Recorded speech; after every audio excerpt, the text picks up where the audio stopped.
Assalamualaikum warahmatullahi wabarakatuh. Perkenalkan saya Maria. Di sini ingin menjelaskan tentang taksonomi tumbuhan tingkat tinggi. Tumbuhan biji disebut juga spermatophyta yang dapat dibedakan menjadi tumbuhan berbiji tertutup atau angiosperm dan tumbuhan berbiji terbuka atau gymnosperm. Angiosperm sendiri dibedakan menjadi tumbuhan berkeping 1 monokotil dan tumbuhan berkeping 2 dikotil. Tumbuhan berbiji mempunyai generasi sporofit lebih kompleks dibanding dengan lumut dan paku. Alat perkembangbiakannya terdapat pada organ bunga atau kumpulan sporofil atau berupa strobilus. Sel kelamin atau gamet jantan berada dalam serbuk sari dan gamet betina berada pada kantong embrio. Proses pada penggabungan sel gamet jantan, sperma, dan sel gamet betina, sel telur, terjadi melalui sebuah bulu serbuk sari. Oleh karena itu, spermatophyta disebut juga dengan embryophyta siphonogyma. Tumbuhan berbiji bisa dibedakan secara jelas bagian akar, batang, dan daunnya.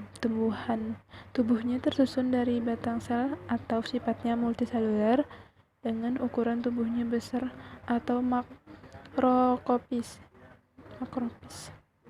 dan memiliki ketinggian bermacam-macam. Tumbuhan berbiji memiliki jaringan pembuluh yang bervariasi dan terdiri dari floem yang fungsinya untuk membawa makanan yang berasal dari daun ke seluruh tubuh tanaman, serta xilem yang fungsinya sebagai pengangkut air dan mineral dari tanah.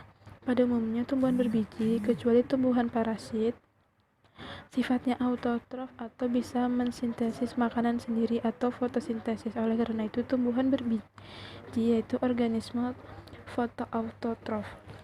Sebagian besar tumbuhan berbiji mempunyai habitat di darat seperti mangga, rambutan, dan jambu. Ada pula tumbuhan berbiji yang hidup mengapung di atas air seperti eceng gondok. Tumbuhan biji berkembang biak secara aseksual maupun secara seksual. Pembeda tumbuhan berbiji dan tidak berbiji. Tumbuhan tidak berbiji Pteridophyta atau tumbuhan paku-pakuan memiliki akar, batang, dan daun yang dapat dilihat dan diamati secara jelas. Tumbuhan kelompok ini berkembang biak menggunakan spora dengan pergiliran keturunan tidak berupa biji, karena tidak menghasilkan dan menggunakan biji untuk berkembang biak. Tumbuhan ini termasuk tumbuhan berpembuluh tidak berbiji. Tumbuhan paku-pakuan dapat hidup di air, darat, dan menempel di pohon-pohon tumbuhan lain. Sedangkan tumbuhan berbulu berbiji adalah tumbuhan yang memiliki akar, batang, dan daun sejati, pembuluh kayu, pembuluh tapis, dan menghasilkan biji. Biji yang dihasilkan oleh tumbuhan merupakan alat perkembangbiakan.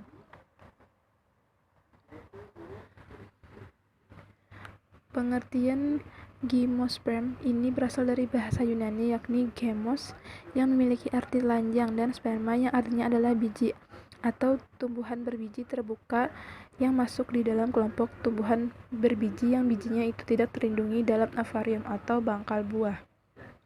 Ciri-ciri dari gymnosperm ini diantaranya yaitu mempunyai akar, batang, dan daun sejati, berakar tunggal. Contoh dari tumbuhan gymnosperm ini diantaranya pinus, damar putih, cemara, serta sistem reproduksinya yang berbeda dengan angiosperm.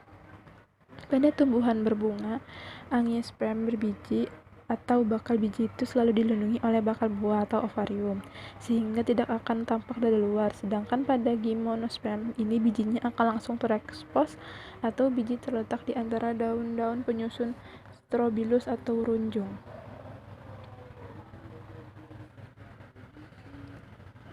Ordo Gymnosperm. Yang pertama ada ordo Cicadinae. Ordo ini punya bentuk dan susunan daun yang mirip dengan pohon falam. Batangnya agak bercabang, agak akar serabut, dan ujung daun mudanya menggulung seperti daun tumbuhan paku muda. Termasuk dalam tumbuhan berumah dua. Alat kelamin jantan dan alat kelamin betina terdapat pada pohon yang berbeda. Pohon jantan mempunyai tongkal dan dengan kotak-kotak berisi serbuk sari. Pohon betina membentuk daun buah yang pipih, yang pada lekukan tepi daun buah terdapat bangkal biji.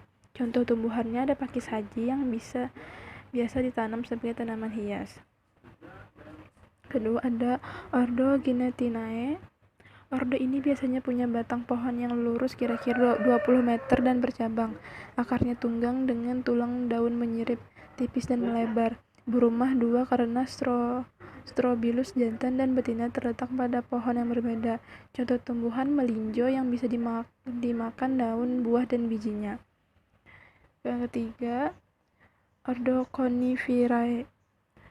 Ordo ini punya alat berkembang biakan berbentuk runjung yang terletak pada strobilus. Runjung jantan berbentuk kerucut sebagai penghasil sperma. Runjung betina berbentuk seperti sisik sebagai penghasil bakal biji.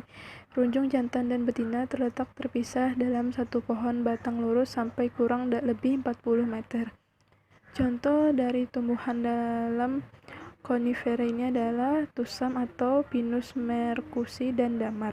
Contoh tumbuhan ada damar yang bisa dimanfaatkan untuk bahan permis, kertas, alat rumah tangga, dan alat musik. Angiosperm.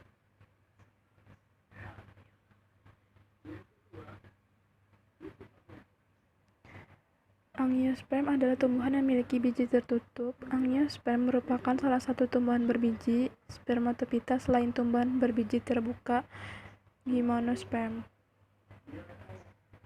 Angiosperm dapat dibedakan menjadi dua, yaitu dikotil dan monokotil. Dikotil adalah tumbuhan yang memiliki biji terbelah, sedangkan monokotil adalah tumbuhan yang memiliki biji tunggal. Angiosperm mencakup semua tumbuhan yang mempunyai bunga dan menghasilkan biji tertutup di dalam sebuah karpel. Karpel ialah daun yang dimodifikasi membungkus benih, kemudian dapat berkembang menjadi buah. Berikut ini adalah ciri-ciri angiosperm, antara lain daun umumnya lebar, tunggal atau majemuk, habitat berupa pohon, herba, perdu atau semak, terdiri dari batang, bunga, daun, dan akar. Xilem terdiri dari trakeida dan trakea, berakar serabut dan tunggang. Bakal biji akan ditutup daun buah. Bentuk daunnya pipih dengan tulak daun bermacam-macam. Putik dengan bakal biji di dalamnya tidak tampak. Phloem dengan sel-sel pengiring. Daun buah berdaging tebal. Terjadi pembuahan ganda. Alat reproduksi disebut bunga.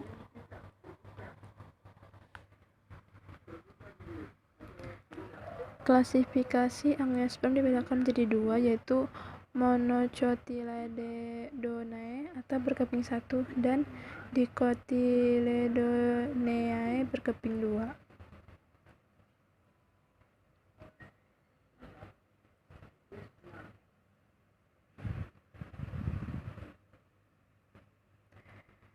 Di Monocotyledonae ada ordo Liliaceae, famili Liliaceae. Liliaceae merupakan semak basah, ada yang memanjat, memiliki akar rimpang, umbi atau umbi lapis. Contohnya Lilium regale, bunga lili, dan bunga tulip. Lalu ada ordo Arecales, famili Palmae atau Aracaceae. Palmae berbentuk pohon atau memanjat. Pada batang terdapat bekas daun membentuk cincin. Daun palmae menyirip atau berbentuk kipas dengan pangkal pelepah daun yang melebar. Contohnya Meroxylon sagu atau sagu dan Cocoros nucifera atau kelapa. Di Dicotyledonea ada ordo Casuarinales, famili Casuarinaceae.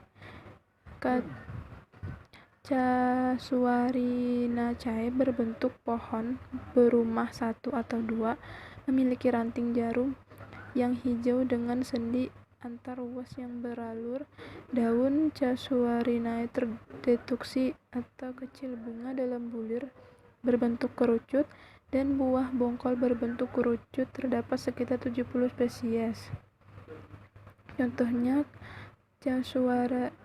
Casuarina equisetifolia atau cemara laut, banyak tumbuh di pantai berpasir, dan Casuarina junghuniana atau cemara gunung. Lalu ada ordo Caparales, famili Caparaceae. Caparaceae berbentuk perdu, pohon atau liana berkayu, daunnya tunggal atau majemuk mencari, dan berukuran kecil. Buah berbentuk kapsul memanjang atau disebut buah buni, contohnya Ginandropsis speciosa dan Caparis spinosa. Sekian penjelasan yang dapat saya sampaikan. Terima kasih. Wassalamualaikum warahmatullahi wabarakatuh.